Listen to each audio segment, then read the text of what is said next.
to the show. Domestic violence has been in the news quite a bit here lately, and we're going to discuss the topic today right here on our show.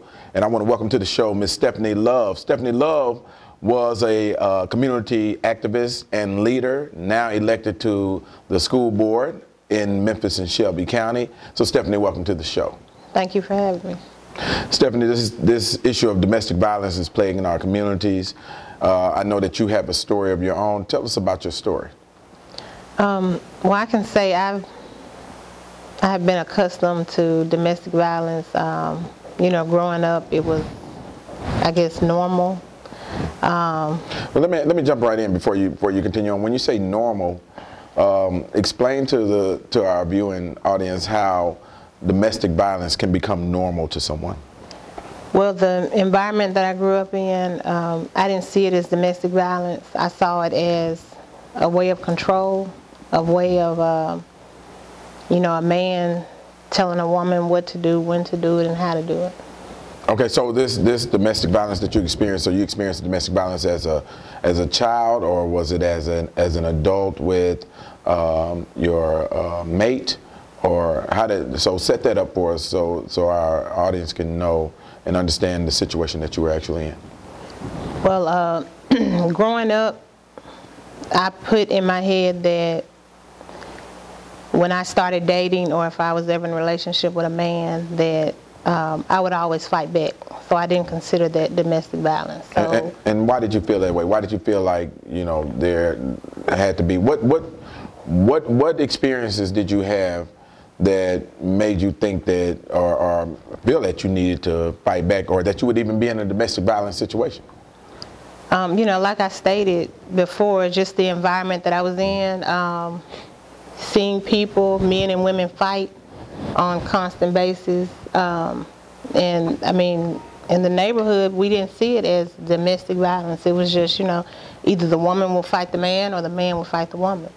So it's just a normal occurrence, yeah. Right? Well, now, were you experiencing that in the household also, or was it just, you know, in being at neighbors' houses, relatives' houses, and seeing it? Yes, at times in the household, relatives, friends. You know, like I said, it was. Mm-hmm. I didn't see it as domestic violence. Right. So just a normal course of relationships and everyday living for your you know, I guess for you and your household. Then is that what you're saying? Yes. That's interesting. So now, at what point did you realize that was not or should not have been the norm? About 4 years ago. Oh, here recently, mm-hmm. About 4 years ago. That's interesting. Tell us about that. How did you get to that point? I started participating in domestic violence programs. It was a program about domestic violence at my church. And after listening to people and after sharing my story, you know, with the church, that's when I realized that for years I had been a victim of domestic violence. And so when you say you've been a victim of domestic violence, are you saying in a relationship that you were in? Yes. Okay, so tell us about that. I can speak on one in particular, Mr. Terrence Jabro. Yeah, he was convicted last year. I think he was sentenced to 30 plus years for sex trafficking, children and women. Mm-hmm. I dated him in 2001. I was never involved in the sex trafficking, but I was abused mentally and physically by him. He was, well, he started off as a nice man, you know, would give you anything that you wanted, but then it got to the point to where he would ask me to do certain things and I wouldn't do it. So, you know, the argument started, and then it got to the point to where it was no longer an argument. It was, you know, I would get hit. I remember on an occasion where he hit me in my face and knocked me down 6 or 7 stairs. Mm. I remember waking up one night, you know, with him having a gun in my, you know, right there in my face, and laughing about it. You know, I remember an occasion where we were just driving down the street, and he took my cell phone, threw it out the window, and hit me in my face, you know, because I wanted to go hang with a friend of mine. Wow. So in all of these acts, were there anything that would precede the act that, or any kind of patterns that you saw, coming from him, where you felt like, okay, things were about to happen again? Only when I decided I wanted to do what I wanted to do. If I wanted to go hang with a friend, or if I didn't want to be around him, that's when the jealousy would come, and that's usually what sparked the fight. So he was obviously a very possessive individual? Yes, very. Mm-hmm. Okay, possession and jealousy. And so did it start out that way? No, it didn't. It started out with the, well, this is what I want you to do. And, I'd be like, nah, that's not what I want to do. And it got to the point where he was trying to persuade me, to do this and to do that. And, I'm a strong-willed person, so, if I don't want to do it, I don't want to do it. And I guess he couldn't control me. So I think that's where the hitting started, or the fighting, because there was never a point to where he would hit me and I wouldn't do anything back. So. And we're going to talk about that in a later segment, about whether or not you should physically fight back and whether or not it exasperates the problem. But tell me, how did you come to get involved with is Terrence Yarbrough? Mm-hmm. I met him at work. Okay. And I knew him previously. He used to hang with some friends of mine. Mm-hmm. So we were working at the same job, and we started a relationship. And from there, and in the beginning, of course, as you said, everything seemed fine? Yeah. Because that seems to be a recurring theme, that these relationships, they start out and these men are good to them, and then the relationship is good, and then things change, take a turn for the worse in some cases. Now, in that relationship, were there good times in that relationship also? I mean, even after let's say after the first domestic violence incident, were there times when things seemed to have gotten better? Looking back, I can just say it was mellow, just waiting to be worse, or during the next episode. Mm-hmm. So things would calm down, and then things would kick back up again, anytime you felt like you wanted to do something. So it seems to have been, everything was about control at the time. Would you say that? Yes, but I mean, it was never mellow, because I never knew when an episode would happen. Mm-hmm. So it was like I was always on guard. Right. So did you fear were you in fear the entire time of the relationship? Not the entire time. When he pulled the gun, and woke me up when I was asleep, that was when the fear set in, because I was used to fighting. So. You were used to fighting him during the relationship? I mean, I was used to fighting men, so. Right. This was just, another relationship to where, I was put in a position to where I had to fight. Right. So what about your value? I mean, the value, that you feel for yourself. Did you feel like you had that? How did you feel about yourself in feeling like you had to fight men in every relationship? I felt good, because I felt like as long as I was fighting back, like I said, I never knew I was a victim. Mm-hmm. I thought, that everybody fights in a relationship.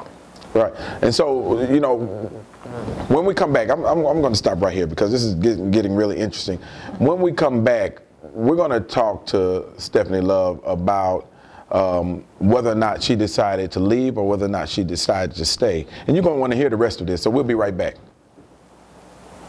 Hi, I'm Jossie Chisley, CEO of Methodist North Hospital, and I'm inviting you and your families out to the Healthy City Health and Wellness Affair, sponsored by Methodist North Hospital, on October 25th from 10 a.m. to 2 p.m. at the Ed Rice Community Center.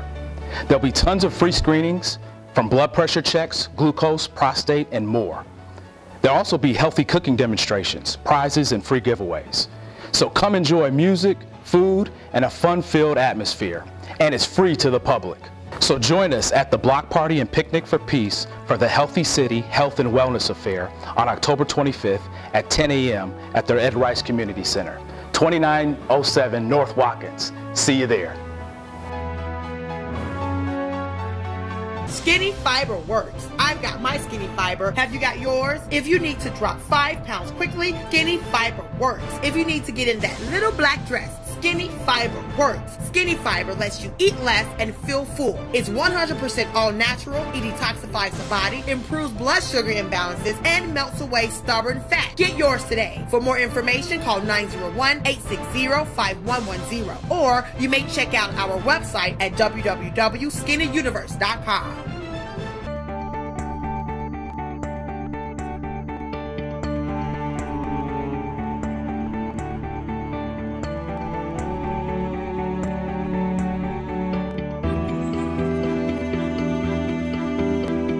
Please support the Fresh Starts Community Baby Shower through your donation of a new baby item. I am State Representative Antonio Parkinson, and this is Kalani, and we approve this message.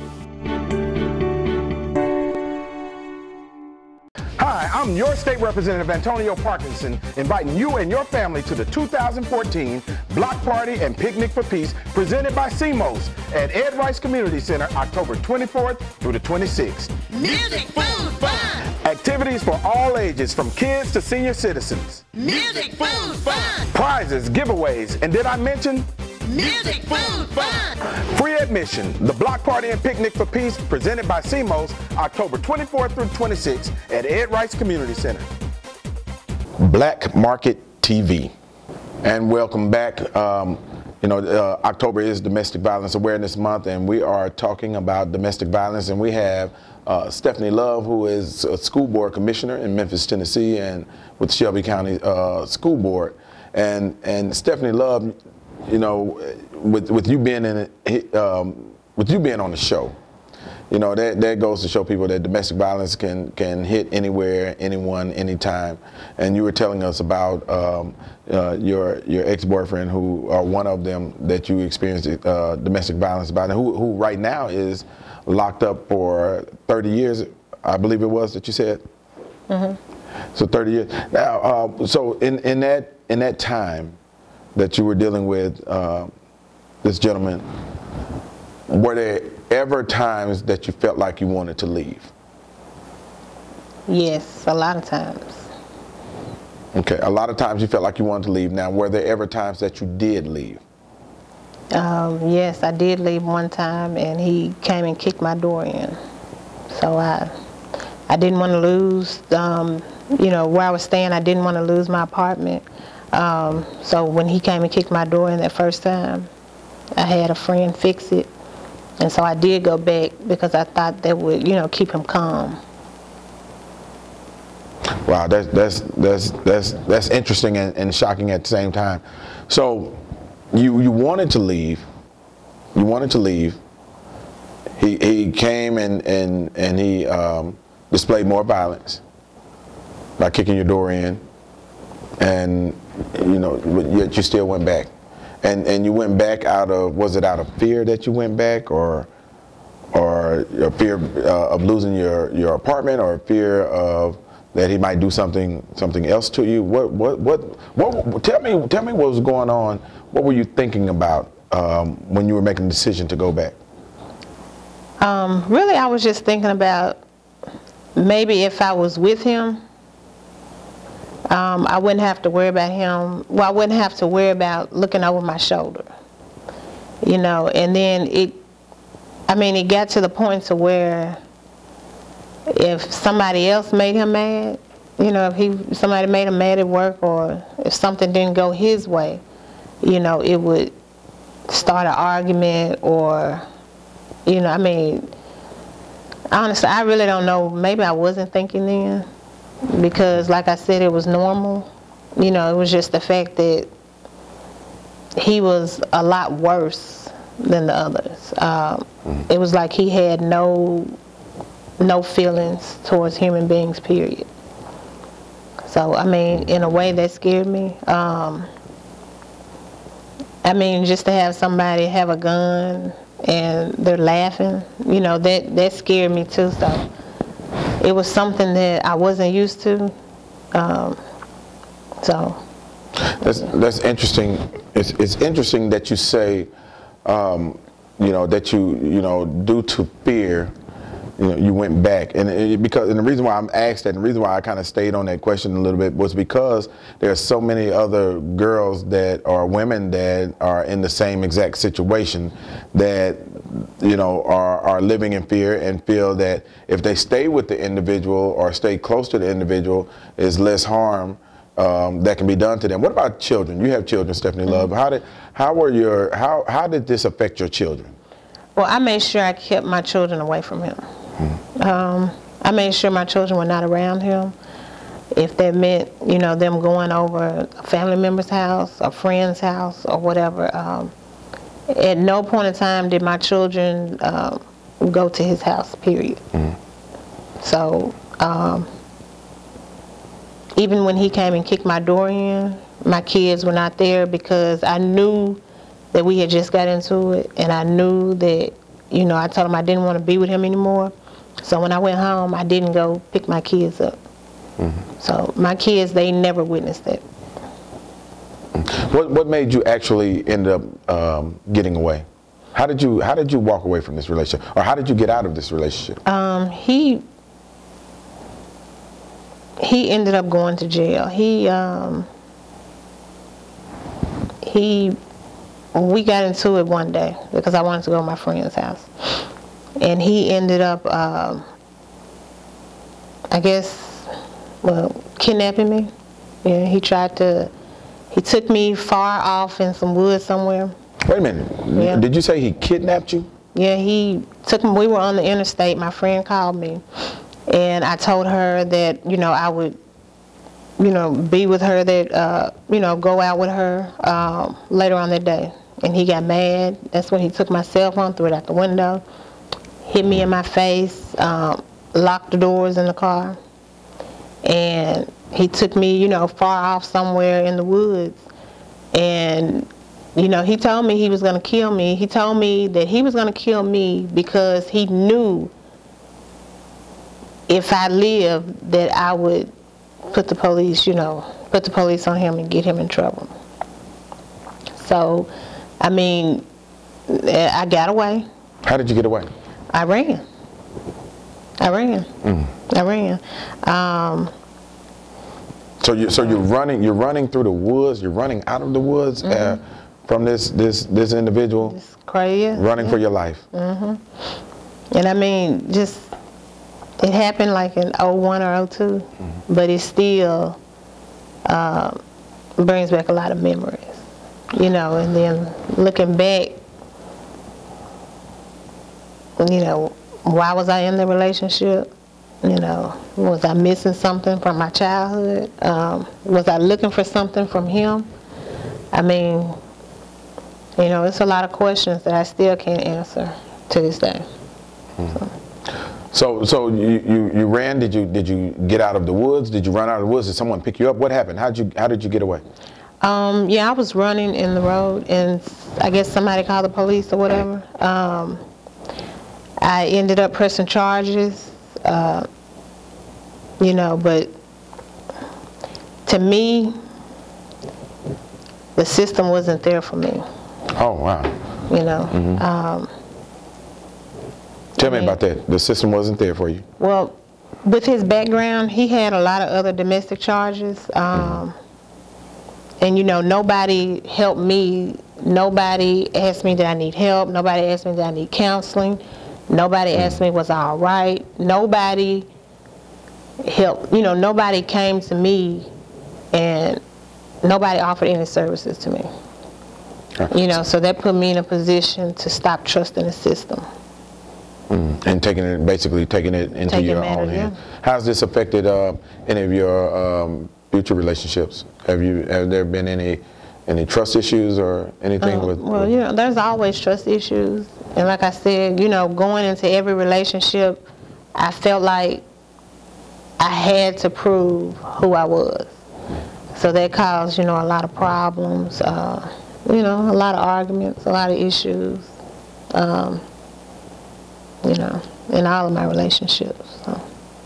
So what about for these young ladies or these women that are dealing with domestic violence right now? Do you have, what would you tell them? Look right in that camera and tell them what you would tell them. Give them the advice that you... I would tell them to know your self-worth.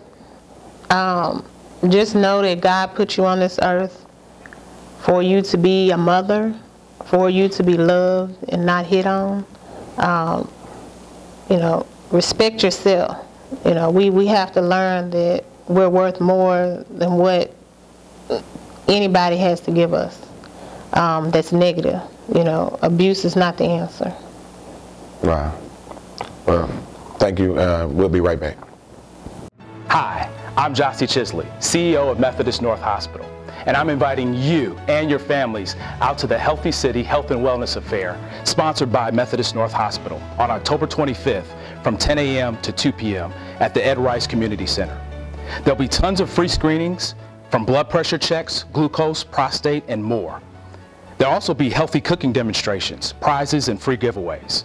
So come enjoy music, food, and a fun-filled atmosphere. And it's free to the public.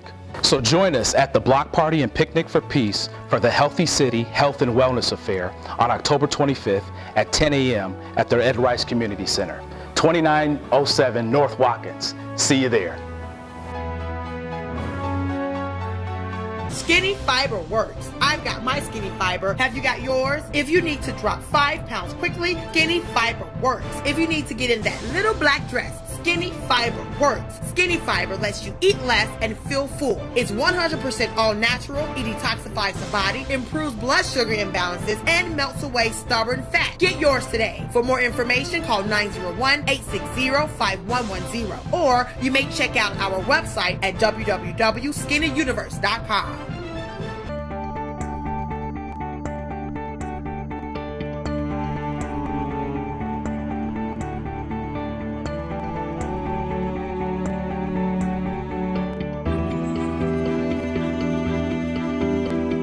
Please support the Fresh Starts Community Baby Shower through your donation of a new baby item. I am State Representative Antonio Parkinson, and this is Kalani, and we approve this message. Hi, I'm your State Representative Antonio Parkinson, inviting you and your family to the 2014 Block Party and Picnic for Peace presented by CMOS at Ed Rice Community Center, October 24th through the 26th. Music, food, fun.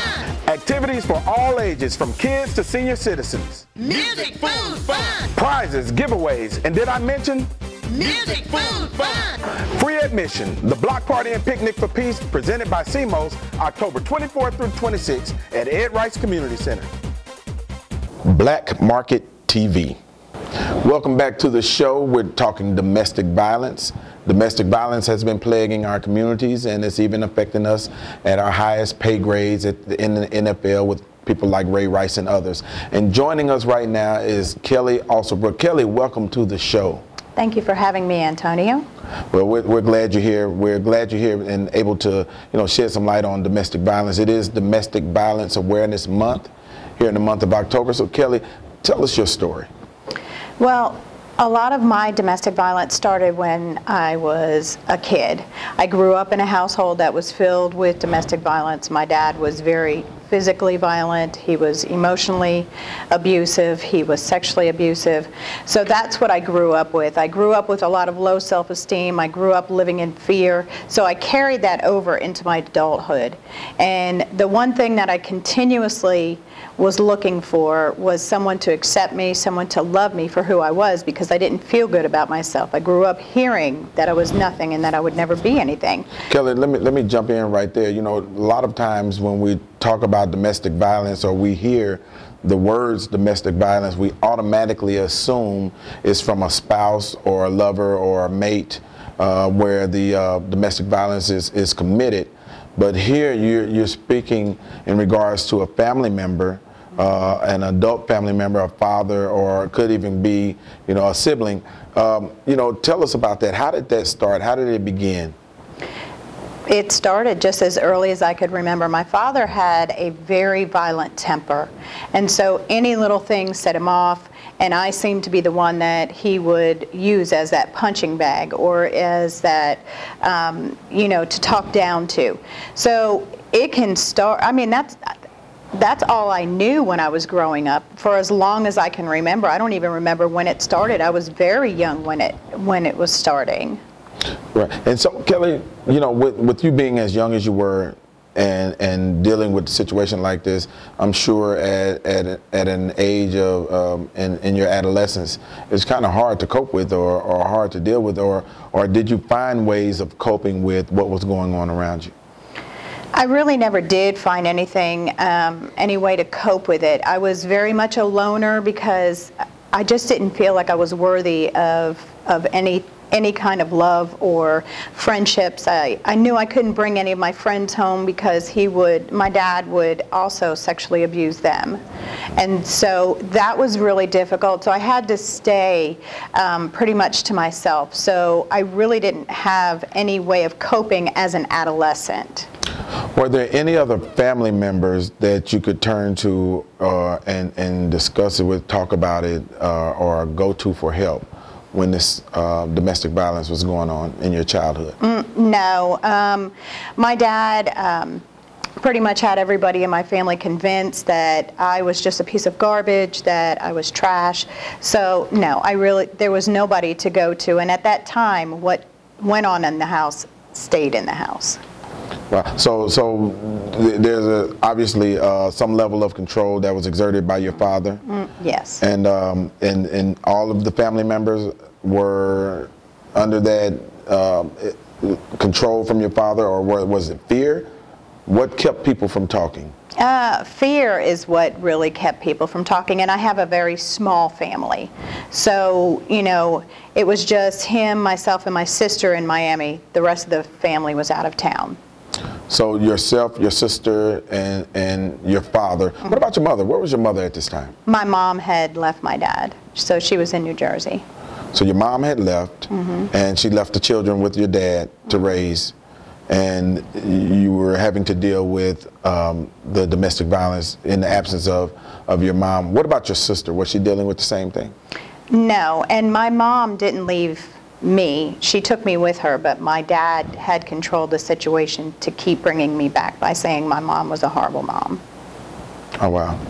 Okay. So your sister, were you the oldest or the youngest of the two? No, I was the youngest, and my sister was actually his stepdaughter. It was my mom's daughter, but she chose to stay with him instead of going with my mom. Okay. Okay. We're gonna stop right here for a second, and we're gonna come back. And when we come back, we're gonna talk to Kelly about what she did in regards to getting away from this domestic violence situation with her father. And we're gonna ask her some other questions that you don't want to miss. So stand by and come right back. We'll be right back. Skinny Fiber works. I've got my Skinny Fiber. Have you got yours? If you need to drop 5 pounds quickly, Skinny Fiber works. If you need to get in that little black dress, Skinny Fiber works. Skinny Fiber lets you eat less and feel full. It's 100% all natural. It detoxifies the body, improves blood sugar imbalances, and melts away stubborn fat. Get yours today. For more information, call 901-860-5110. Or you may check out our website at www.skinnyuniverse.com.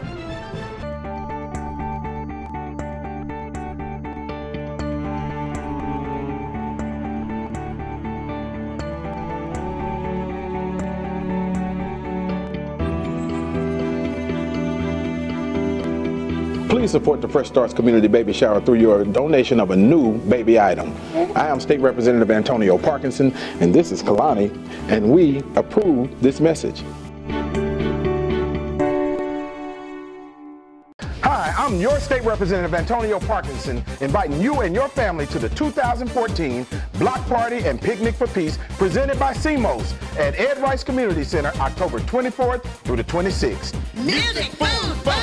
Activities for all ages, from kids to senior citizens. Music, food, fun. Prizes, giveaways, and did I mention? Music, food, fun. Free admission. The Block Party and Picnic for Peace presented by CMOS, October 24th through 26th at Ed Rice Community Center. Black Market TV. And welcome back to the show. We're discussing domestic violence. October is Domestic Violence Awareness Month, and on the show with us right now is a survivor of domestic violence, Miss Kelly Alsobrook. Kelly, one of the things that I wanted to ask you was, what were some of the signs that you were seeing, or some of the signs that would tell you that this is a volatile situation, or that your father was going to possibly erupt? Were there any signs that would lead up to that? I just pretty much lived in fear. So I, was constantly walking on eggshells. I had to watch everything that I said. I had to watch everything that I did. And so it seemed like no matter what I did, it wasn't good enough. I could bring home A's and B's, and still it wasn't good enough. So there was really no signs that he was going to explode, unless I knew when he came home from work that he had had a bad day. He was just kind of irritated. So it was constant. It was just constant.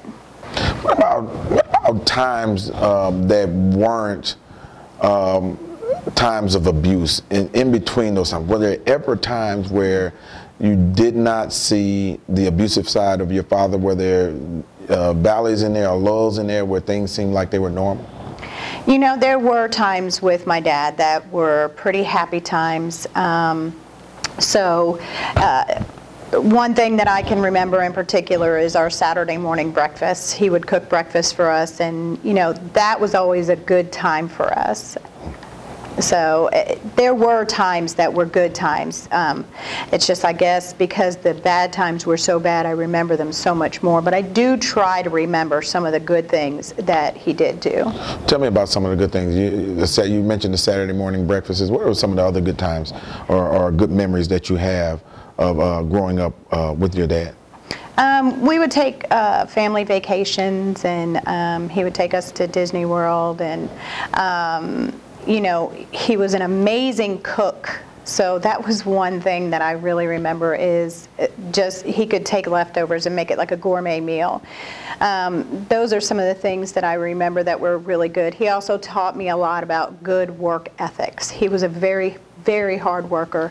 And so I went to work with him on every school break, every summer break, and he taught me a lot about the automotive business. And that's how I, got into that, was because he taught me.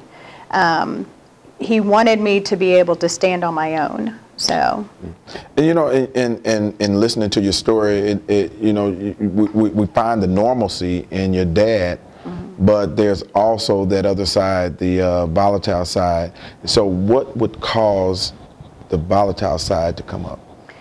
He just had a lot of anger. And the one thing I learned about my dad after he passed away was he was abused.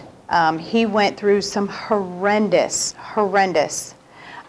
things as a child himself. And, I don't think he ever healed from it. And, he kind of just pushed it away and pushed it in the background. And, just like a beach ball in water, you push it down, you push it down, you push it down, it's going to pop back up. And so I really believe that if his childhood had been different, I think he would have been different. But I think that was a lot of the anger that he had, was from what he went through as a child, because it was so horrible. In listening to you, there's a couple things that are coming to mind. One is, it appears that you're defending the actions of your father. What do you say to that? I don't think I'm defending them. I know what my dad did was wrong. I'm very clear on that. Trying to get an understanding of why he was the way he was, that's what I think I try to grab for more.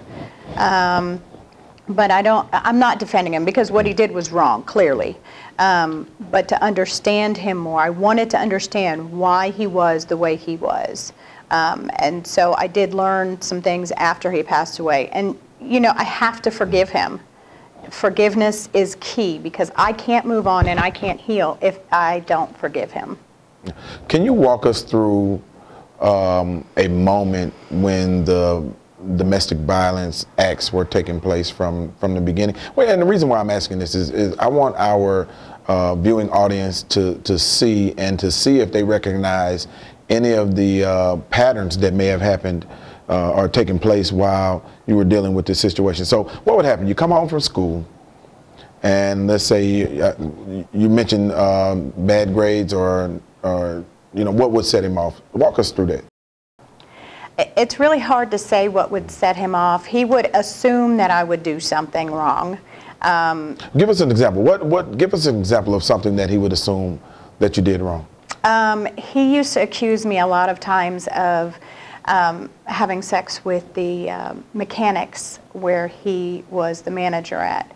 And so he would call me all kinds of names and tell me that I was just this horrible person. He would accuse me of lying all the time. There were several times that things that I didn't do, he would say that I did, and I was constantly being accused of stuff that I didn't even think of doing. And it would get very violent, and if he thought I was lying to him, he would just start punching me. There were times that I would be on the floor and he would be kicking me with his steel-toed boots. And so there were times that he would wake me up out of my sleep, and that's how he would hit me or start beating on me while I was sleeping. So if he got something in his mind about something, then that would set him off. And how old were you when all of this was taking place? The physical abuse was pretty much all throughout my childhood until I was about 15. Okay, 15. So did you ever decide in your mind that it was time to get away from all of this? I ran away several times, but he always found me and, oh, I love you so much, please don't leave, why would you leave? And I even, at 15 years old, flew to New Jersey by myself, purchased a plane ticket just so I could get back with my mom, and because that's really where I wanted to be. And how would he find you? He knew so many people that, he would just talk to my friends, the little bit of friends that I did have, or any activities that I normally did. He would just kind of follow whatever little path, because I didn't go out a whole lot anyway, so whatever he did know that I did, then he would just go back. It was not that difficult to find me. So. This is an interesting and tough story, but I need to know, and I think our viewing audience wants to know, why would you go back? He was my dad. I was under the age of 18. Where was I going to go? So he had a lot of contacts with the police department, and so I was afraid of him, and that was the bottom line. I was full of fear. What was I going to do? How was I going to live? That's interesting, because we're going to talk about in the show about the financial pressure that's on victims of domestic violence in the later segment of the show. But Kelly, if you had some advice to give to anyone that's dealing with domestic violence, what would you tell them right now? Look into that camera and tell them. You have to talk to people. You have to let them know what's going on. You have to let others help you get out. I know it's easier to say to get out than it is to do, but you have to find a way, start planning a way to get out and get a plan together, because it is a process when you do get ready to leave, but you have to get out, because if you don't, you could die. They will kill you. And Kelly, one last question. How did your relationship with your father affect your relationship with other people? Mm-hmm.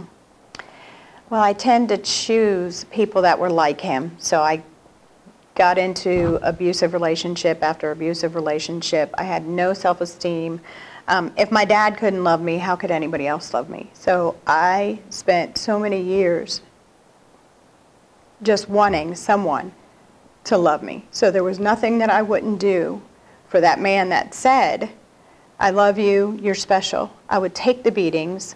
I would just take whatever he dished out, because I wanted him to love me so bad, because I craved that attention and that love that I didn't get from my dad. Because the only time I remember my dad telling me he loved me was 2 weeks before he died. And so I went through relationship after relationship after relationship just for the searching, and there was nothing that I wouldn't take from that person. And so I went through abusive relationships for almost 40 years.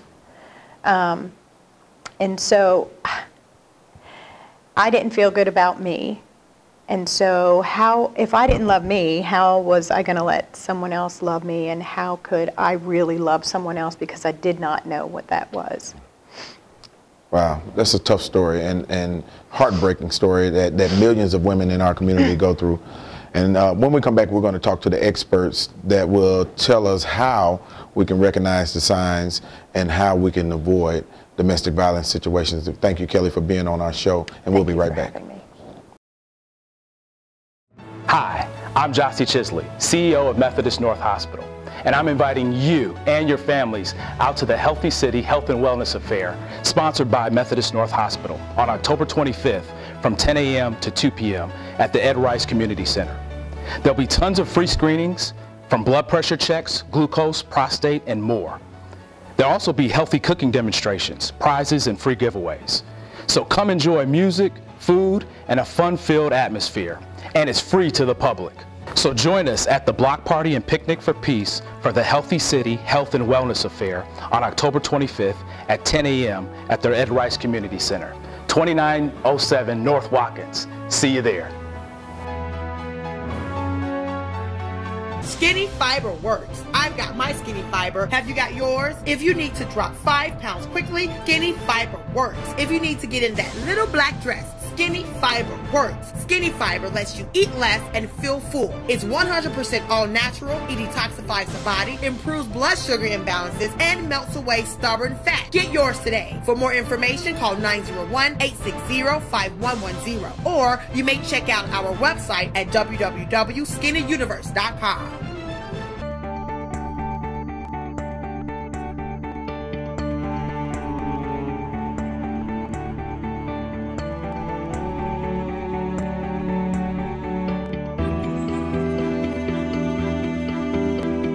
Please support the Fresh Starts Community Baby Shower through your donation of a new baby item.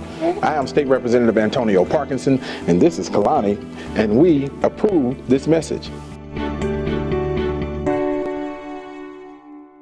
Black Market TV.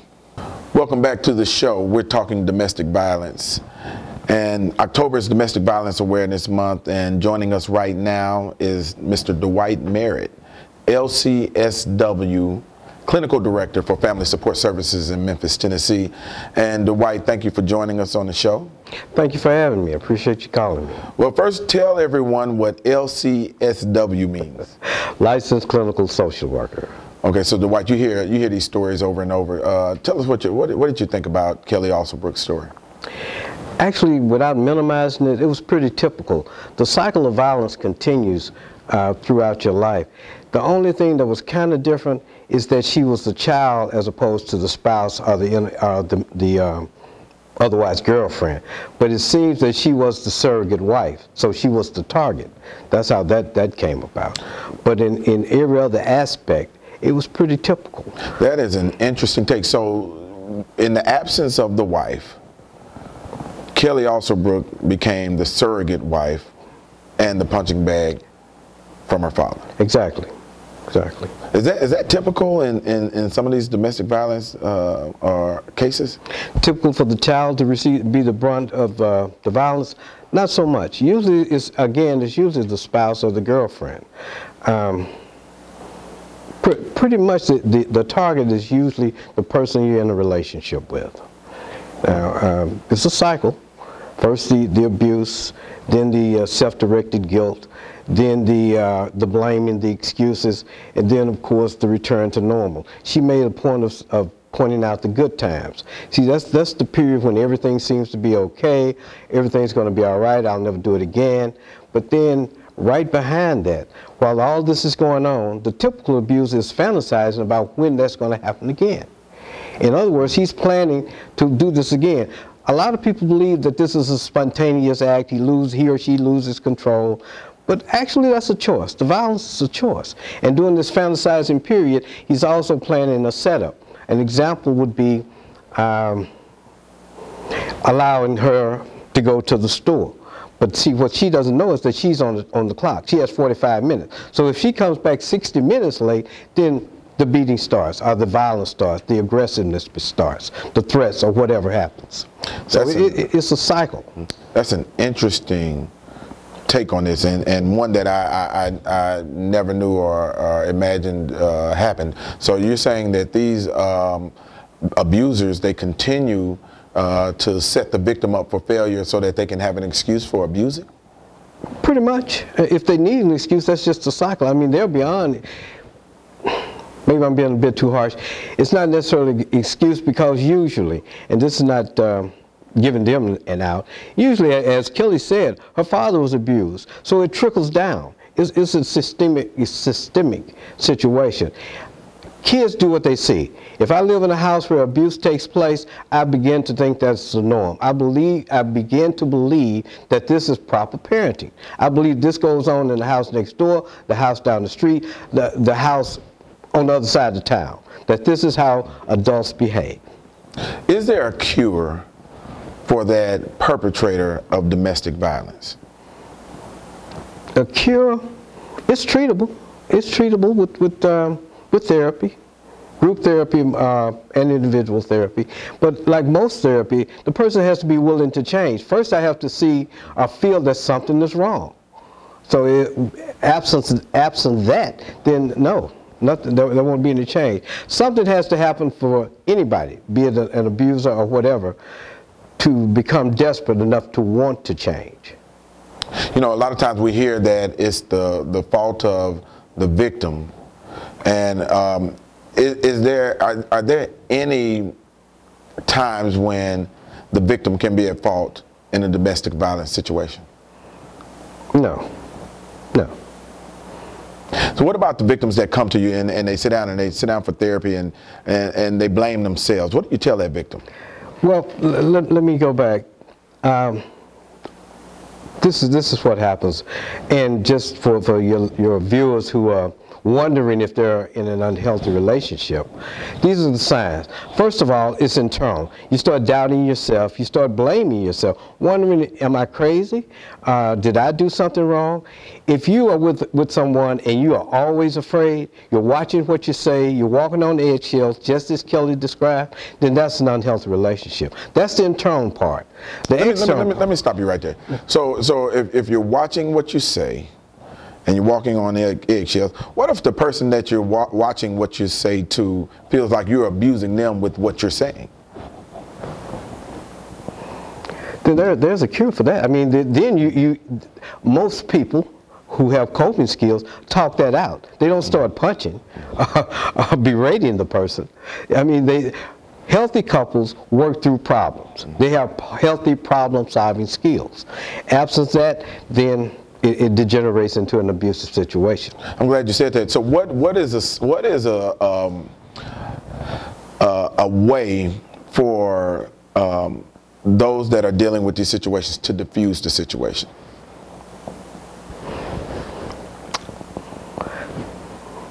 Depending on how far it's gone. If that's become the norm, pretty much after the process began, it's out of control. Usually, the best out, after it's gone so far, is to get out. Call a women's shelter, battered women's shelter, whatever, and get out of the relationship. The best prevention is early intervention. If you've just started seeing a person and you begin to be afraid of this person more often than not, if you're already exhibiting signs of having to watch what you say, making excuses for his or her temper, because sometimes men get abused, women abusers tend more towards the emotional rather than the physical. Emotional and psychological abuse rather than the physical. However, there are times when a female will abuse a male. The external signs, the behavior, if your mate or prospective mate is already belittling you, humiliating you, obviously doesn't value your opinion, treats you as his property or an object, that's the start. You know, I want to touch before this segment ends. What about those that feel like they're trapped in an abusive relationship due to their financial means or their financial reasons, or just don't want to start over? What do you say to those women? That's worth the effort to get out and try again, because that's part of the cycle. There's the belittling, and then there's the control factor. It may start out like, oh, he doesn't want me to work, he's taking care of me. As it grows, then he starts to control you by having the money. Issues out the money, monitors where you go, who you talk to, those kinds of things. Isolates you from everybody. You know, a lot in addition to your financial situation. Sorry. Right, and a lot of women find themselves in exactly that situation. Those that have been either in a long-term relationship or in a marriage where the husband is the provider, and a lot of times our culture dictates that the husband or the boyfriend is the provider, and these women end up in a situation financially where they feel like they cannot get out of it. Well, I mean, I'm not saying that this is easy. These are hard choices. I mean, be it whether to take the risk financially or take the risk of being killed, because this is a very real possibility. Aside from that, the emotional part, the anxiety, the depression, which, let's face it, could lead to suicide. When there's no way out, people sometimes find a way out, the ultimate way out. Right. Well, thank you, Dwight. And when we come back, we're going to find out where you can get the help that you need if you're dealing with a domestic violence situation in your home. And we'll be right back. Hi, I'm Jossie Chisley, CEO of Methodist North Hospital, and I'm inviting you and your families out to the Healthy City Health and Wellness Affair, sponsored by Methodist North Hospital, on October 25th from 10 a.m. to 2 p.m. at the Ed Rice Community Center. There'll be tons of free screenings, from blood pressure checks, glucose, prostate, and more. There'll also be healthy cooking demonstrations, prizes, and free giveaways. So come enjoy music, food, and a fun-filled atmosphere. And it's free to the public. So join us at the Block Party and Picnic for Peace for the Healthy City Health and Wellness Affair on October 25th at 10 a.m. at the Ed Rice Community Center, 2907 North Watkins. See you there.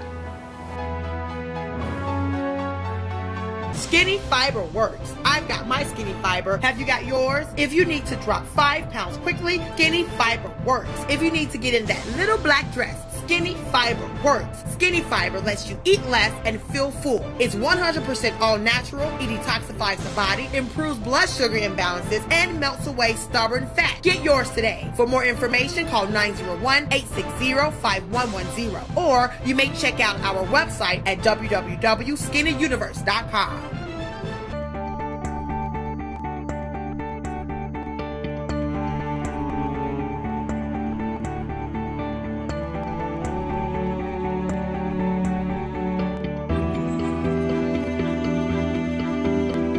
Please support the Fresh Starts Community Baby Shower through your donation of a new baby item. I am State Representative Antonio Parkinson, and this is Kalani, and we approve this message. Black Market TV. And welcome back to the show, and we're talking domestic violence. October is Domestic Violence Awareness Month, and domestic violence has been plaguing our communities and our professionals right here and the people closest to us. And we have Dwight Merritt here with us to talk more about where we can get help for those of you that are dealing with domestic violence in your family, in your home. So Dwight, where can these individuals, these victims of domestic violence, or even the perpetrators that want to straighten their lives up, where can they get the help from? For immediate assistance, if you need to get out of the situation right away, they can call the Domestic Abuse Hotline. That number is 901-725-4277. Now, you also have to realize that this has long-range effects, long-range psychological effects on the victim, very similar to combat veterans who've been exposed to traumatic situation. Years later, the wounds surface, the emotional scars, the emotional wounds, even long after they've gotten out of the relationship, may establish themselves financially, in a career, etc., they still carry those wounds, and they have the same signs and symptoms of post-traumatic stress disorder that a veteran may have. So that's interesting you say that. Let me jump in real quick. Okay. So what advice, or how does the new person coming into the relationship with an individual that has dealt with or been a victim of domestic violence, how should they respond to some of the things that they're going to see in dealing with this individual? First of all, they don't judge. Do not judge them. Be there for them. Don't force them to talk. Allow them to get there in their own time and place. But in terms of the victim themselves, treatment is necessary. Treatment is necessary. Individual and group therapy is the preferred modality. We at Family Counseling Services and Family Support Services can provide that type of therapy as well. So you guys provide that type of therapy, and give me just a real quick, because I think we only have a couple of minutes left, but give me just a real quick visual of what that looks like at Family Support Services. So because we want our viewers, if they need that help, to be comfortable with coming to Family Support Services or any other organization that offers the help. What does that group setting look like, so that we can kill the stigma of a victim of domestic violence seeking the help that they need to get? Well, first of all, the group setting lets them know that they're not alone. This is not the only, you're not the only person that this has happened to. That's the most vital part. And beyond that, the opportunity to talk about it openly and honestly with people who truly understand has a very healing effect. And you have an expert there to not necessarily, well, to facilitate, if you will, to facilitate the group, to guide it, lead it, to make sure that the healing process takes place. Well, that's some good information. And, you know, Dwight, we really, truly appreciate you being here on the show. It's been a very informative show in getting the word out and helping to educate our viewers on the signs and what to look for and domestic violence in itself. And you know, we're plagued with this in our community, and you know, and especially in the African American community as well. You know, and we need to find, you know, mentors and people that can help and assist, you know, those that have been victims of and those that have perpetrated domestic violence. You know, the jail is not always the best place to house these individuals. They need help. And domestic violence is a health issue in our community. And the sooner that those powers that be and those elected officials realize and recognize that we're dealing with a health issue in regards to violence in our communities, the sooner we'll be able to get, you know, those things under wraps and under control. But Dwight, again, we thank you for being on the show. And we look forward to seeing you again. And we'll have you back on another show, because I'm sure there's more that we'll never run out of subjects for you to talk about. All right, thanks for having me. Appreciate it. All right, thank you, and we'll be right back. Skinny Fiber works. I've got my Skinny Fiber. Have you got yours? If you need to drop 5 pounds quickly, Skinny Fiber works. If you need to get in that little black dress, Skinny Fiber works. Skinny Fiber lets you eat less and feel full. It's 100% all natural. It detoxifies the body, improves blood sugar imbalances, and melts away stubborn fat. Get yours today. For more information, call 901-860-5110. Or you may check out our website at www.skinnyuniverse.com. Is your event powered by Black Market Strategies? Theirs was Black Market Strategies, the new face of urban marketing. Let us plan your next big event or design that special flyer. Black Market Strategies specializes in street team deployment, flyer distribution, target marketing, product and event promotions, marketing and brand awareness, campaigns and election strategies. But wait, there's more. Media relations and solutions, business strategies, community marketing. We promote people, product, events, and brands. Is your event powered by Black Market Strategies? Give us a call today. 901-379-9101. Black Market TV. Welcome back. While domestic violence is never the answer, we're asking those of you that are dealing with domestic violence, that are victims of domestic violence, or even the perpetrators, seek help now. There are organizations and agencies out there that are willing to help you at no cost.